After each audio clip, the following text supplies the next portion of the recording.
السلام عليكم ورحمة الله وبركاته. أهلا بكم وبودكاست جديد في زاوية نفسية. هنتكلم النهاردة عن أسباب الحب في علم النفس. في مجموعة من العوامل والأسباب اللي بتوجد حالة العاطفة والحب بين الأطراف وبعضها. العوامل دي منها التشابه، يعني التشابه بين الناس في المعتقدات، في السمات الشخصية، في طرق التفكير. تاني حاجة القرابة، ان احنا تكون بتجمعنا مع الأشخاص دي علاقة قرابة، نكون بنقضي وقت كبير مع بعض، عايشين مع بعض، بنفكر في كل واحد فينا بيفكر في التاني. تالت حاجة الخصائص المرغوبة، يعني ان في سمات في الشخص ده بتجذبنا ليه، سواء بقى كان المظهر الخارجي او سماته الشخصية اللي هو بيتعامل بيها بشكل عام في المجتمع. كمان الإعجاب المتبادل، يعني يكون في تبادل بين الأطراف كلها في الإعجاب. أنا معجبة بطريقته وبكلامه، معجبة بطريقتها وبكلامها،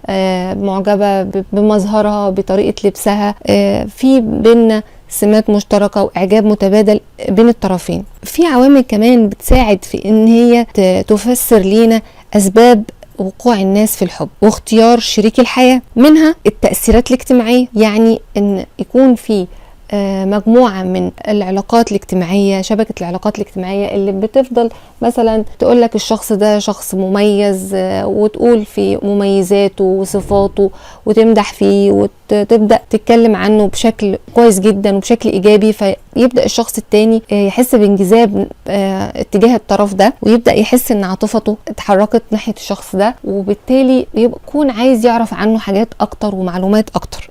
تلبية احتياجات، أحيانا في التجمعات بنبدأ نلاحظ ان في شخص ما بيقدر ان هو يساعد الناس قوي، لما حد يحتاج منه حاجة يروح يعملها له، ان هو دايما داعم وواقف سند لكل اللي حواليه. فده بيكون من الأسباب اللي بتولد العاطفة اتجاه الطرف الآخر، وبتخلينا نقدر نحس ان احنا بدأنا نحب الشخص ده او ان احنا بننجذب ليه. طب في عوامل تانية بتخلي ان العاطفة دي تتنقل من عاطفة الصداقة الى عاطفة الحب. في مجموعة من العوامل اللي بتنقلنا من مشاعر الصداقة الى مشاعر الحب، اللي بيبقى يكون فيه بقى الارتباط، الرغبة في الارتباط بالشخص، اختيار شريك الحياة. ايه هي العوامل دي؟ العوامل دي منها الإثارة او الغرابة، يعني الشخص ده في حاجة مثيرة بالنسبة لي، في حاجة مثيرة للطرف التاني، ان هو موجود في بيئة غير عادية، بيتصرف تصرفات بالنسبة للطرف التاني تصرفات مش عادية، شايفها ان هو زي ما يكون مثلا سوبر هيرو، فشايفه حد مميز قوي. فالإثارة والغرابة بتكون من الأسباب اللي بتساعد على تحول مشاعر أحد الطرفين من مشاعر الصداقة إلى مشاعر الحب. في كمان إشارات تانية ممكن تحول المشاعر دي إلى مشاعر حب. إشارات معينة، مثلا يكون الشخص التاني عنده جاذبية قوية بشكل معين، مثلا ملامح ووجهه فيها حاجة جذابة للشخص ده، طريقته في الكلام، تعبيراته بتكون مثيرة، فبتخلي الشخص ده يبدأ يفكر في الطرف التاني زيادة عن اللزوم، لدرجة ان هي تبدأ الأفكار تتحول من أفكار صداقة إلى أفكار حب رومانسي. الاستعداد، أنا يكون عندي استعداد أصلا أن أنا نفسي أدخل في علاقة عاطفية، ويكون عندي مشاعر الحب الرومانسي وعايز أعيش الحالة دي، فبكون أنا مستعد ومهيأ أن أنا أدخل في علاقة عاطفية، بتكون مش علاقة صداقة ولكن تكون حب رومانسي. من العوامل أيضا اللي ممكن أن هي تحول حب الصداقة إلى حب رومانسي، ان انت تقضي وقت كبير جدا مع الشخص التاني، تبدأ ان انت تسمع له بشغف، ان انت تبدأ تنتظر امتى هيتصل عليك، امتى هيكلمك تاني. دي من العوامل اللي ممكن تخلينا نبدأ نعرف ان احنا بدأنا مشاعرنا تتحول من مشاعر حب الصداقة لمشاعر الحب الرومانسي. والغموض من العوامل اللي بتجعل الأطراف تنجذب لبعض، يعني ان انت الشخص اللي بتتعامل معاه في نوع من الغموض، فانت بتبقى عندك فضول ان انت تعرف الشخص ده اكتر، تقرب منه اكتر، عايز تسأله عن حاجات كتير، عايز تعرف منه حاجات كتير عن نفسه، دي من العلامات اللي بتدل على ان المشاعر بدأت تتغير من حب صداقة الى حب رومانسي. دي كانت مجموعة العوامل والاسباب اللي بتكون سبب للوقوع في الحب، سواء كان مع الأطراف الآخرين كصداقة أو إزاي بيتحول الحب من حب صداقة إلى حب رومانسي. عايزين نعرف إن كمان الدخول في علاقة ملتزمة بيتطلب مننا إن احنا نتخلى عن بعض استقلاليتنا الشخصية، إن الطرفين كل واحد فيهم هيبقى جزء من التاني.